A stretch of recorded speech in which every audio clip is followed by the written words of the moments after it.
Busy does not mean blessed. Hustle does not mean holy, and doing more won't bring you closer to the promises of God. Today, we are trading busyness for breakthrough. Hey guys, and welcome back to She Prays, She Prospers podcast. I'm your host, Deja, and you are listening to season 2, episode 17 of She Prays, She Prospers podcast. Today's episode, I know it's for somebody who's going to bring a lot of freedom. Busy does not mean blessed. Let's say that one more time for the people in the back. Busy does not mean blessed. Hustle culture tells us that the more successful, the more productive. I mean, it makes sense, right? If every line on my planner was not filled out from the time that I woke up to the time that I went to bed, if I had a blank somewhere in between there, I thought that my day was unproductive. But really, let's think about it. If being busy made you successful, you would already be living the life of your dreams. And as a single mom, I had big dreams. I thought the more packed that my calendar was, the more productive that I would be. Honestly, scheduling time for a break,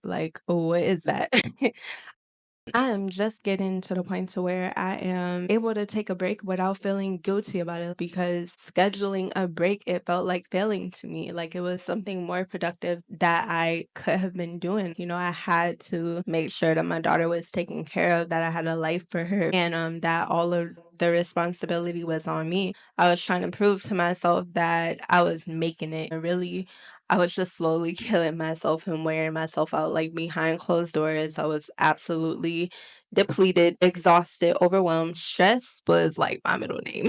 I was just so unhealthy, but like on the outside, you could never tell. Somebody once told me that I've never seen anyone work on themselves the way that you do. And I was like, I'm really kind of messed up, I couldn't take a day off. And then this revelation hit me harder than a ton of bricks. If this is what success takes, do I even want it? Like, there has to be a better way, because let's be real, if you burnt out and you're sick and your body is struggling, you're not going to be able to enjoy success because your body is so worn out. I realized something deep, that overworking was not pulling me closer to God's promises, that it was actually pushing me further away. Because busy doesn't mean blessed, hustle does not mean holy, and doing more will not bring you closer to the promises of God. Let that settle for a minute. Let it marinate. I'm all about proving points and statistics. The Bible says that God's people perish without a lack of knowledge. And so I'm gonna give y'all a little tip of wisdom. So Warren Buffett, a man who's got receipts when it comes to success. This is something that he previously said. The difference between successful people and really successful people is really successful people say no to almost everything. How many of y'all can relate to that? Because, girl, I feel like that's literally me. Ever since I started walking in my purpose, it's like I've become really more intentional about how I spend my time. The point that I want to share with you is success is all about focus. It's not about frenzy. It's about releasing the guilt of not doing enough and stepping into the truth that by doing less, you actually can achieve more. So stick with me, because I'm about to break down how you can build an intentional routine, master your mindset, and truly live with purpose.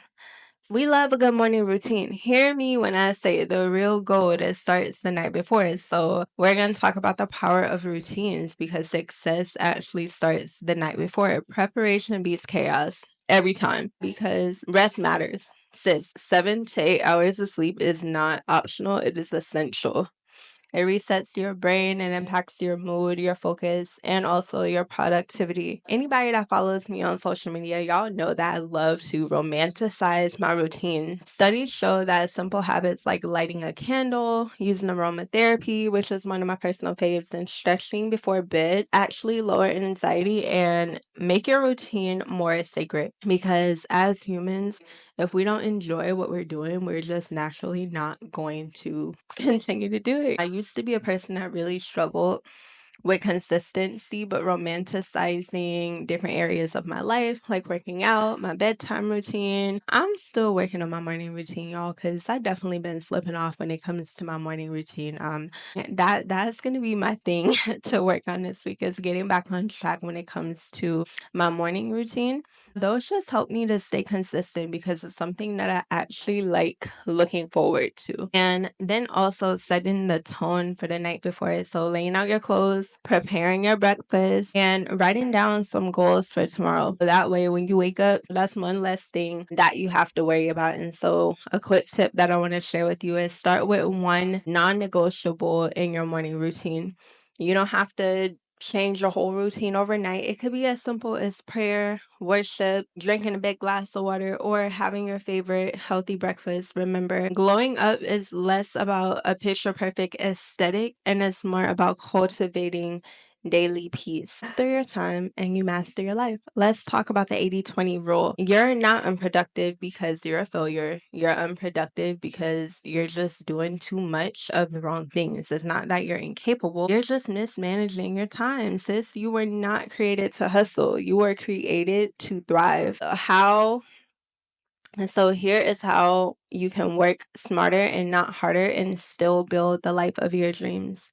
In 1896, an economist named Alfredo Pareto made an astonishing observation. He looked at a distribution of land in Italy and noticed that 80% of the land was owned by only 20% of the people. So, what does this mean for you? I want you to think about your life right now, whether you are trying to navigate a busy schedule, focusing on your career, or just trying to achieve your goals in general. The idea is that 80% of your results come from only 20% of your actions. Surprising, right? This means that you don't actually have to do everything. You do not have to constantly be busy in order to be productive. By identifying the 20% of things that truly matter, such as the tasks that directly impacts your goals, spending time with loved ones, fellowship, self-care, spiritual growth activities, you can achieve the 80% of success that you desire because the goal is progress, not perfection, right? So it's not really about doing more. Rather, how can I simplify my task to maximize results? It's like tapping into a crazy sale at your favorite clothing store and getting way more for less. But in your personal life, focusing your energy on small intentional choices gives you a bigger return. You can now achieve more, master your time, and become that successful girl. Because the more that we can prioritize what actually matters, the better off that we will be. So, what are the core priorities, aka non negotiables? Setting a time for devotional, meal prepping, fitness, and financial planning is a must when it comes to your That Girl journey. Sis, if you want next level results, then you need next level habits. These habits may seem mundane, but in due time, they manifest in lasting transformational change, which is why you're here, right? So let's talk about it. Fitness. Now, I am not telling you to have a top tier workout plan and go run after this podcast and go hire the best personal trainer that you find on Instagram, unless that works for you and you got it in your budget like that. But for a majority of us, that is just not reasonable without proper planning. But fitness does not have to be complicated. It can be as simple as scheduling a 20-minute daily walk or doing some at-home Pilates. Like, can we say a free 90? Everything is like really expensive nowadays. I actually found this really cool Pilates at-home workout kit. My TikTok girlies, you have seen a little Pilates board going viral on TikTok. So I actually got me one of those. But you know what's funny is that it's still in the box. I'm gonna open it, y'all.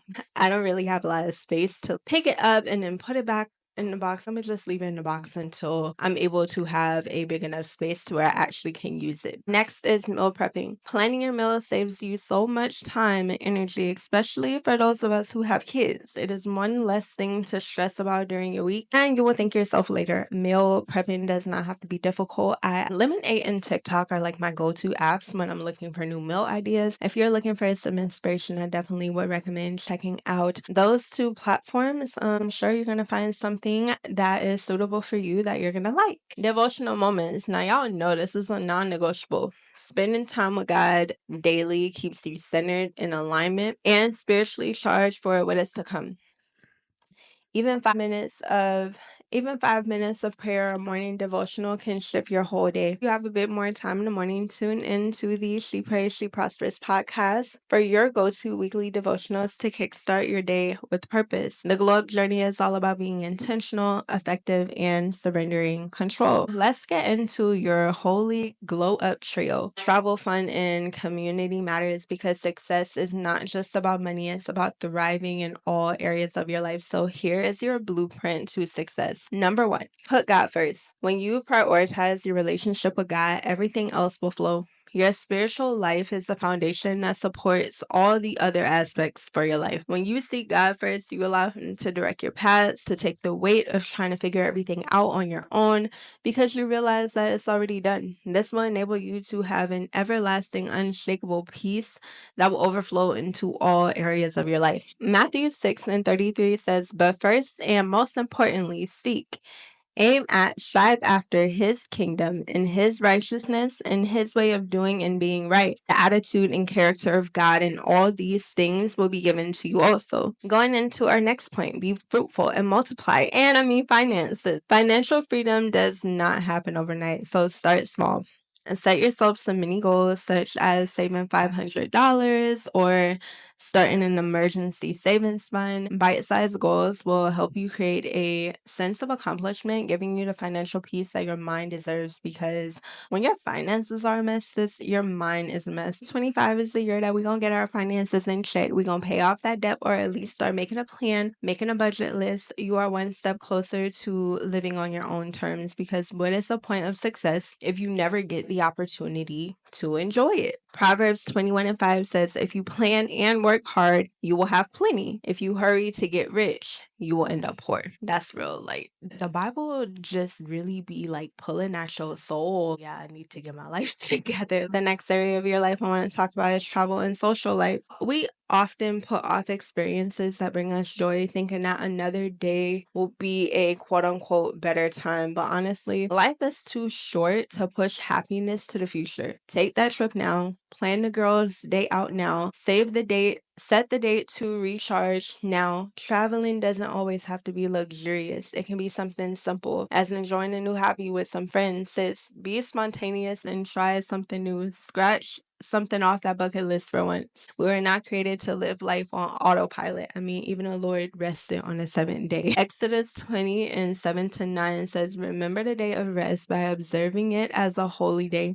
You have 6 days to do all of your work." Next point that I want to leave with you is balance over burnout. We live in a society that glorifies hustling. My goodness, that is such a culture thing. Maybe an unpopular opinion, but it's true. Long hours, constant productivity, the whole "I'll sleep when I'm dead" mentality, that's not the move. Success is all about managing your energy with wisdom. If you stay burning out trying to do everything at once, you got it all wrong. Of course, I'm an advocate for working hard. I mean, just study the Proverbs 31 woman. Like, homegirl was a boss. But there is also a time for rest, recharging, and renewal. So scheduling time for self-care, being still, and sleep is not laziness, it's wisdom. Balance is what keeps you from burning out, so that when you show up for yourself, you can do so with focus and optimal energy. Psalms 46:10, one of my favorite verses in the Bible, says, "Stop fighting and know that I am God. I am the one who defeats the nations. I am the one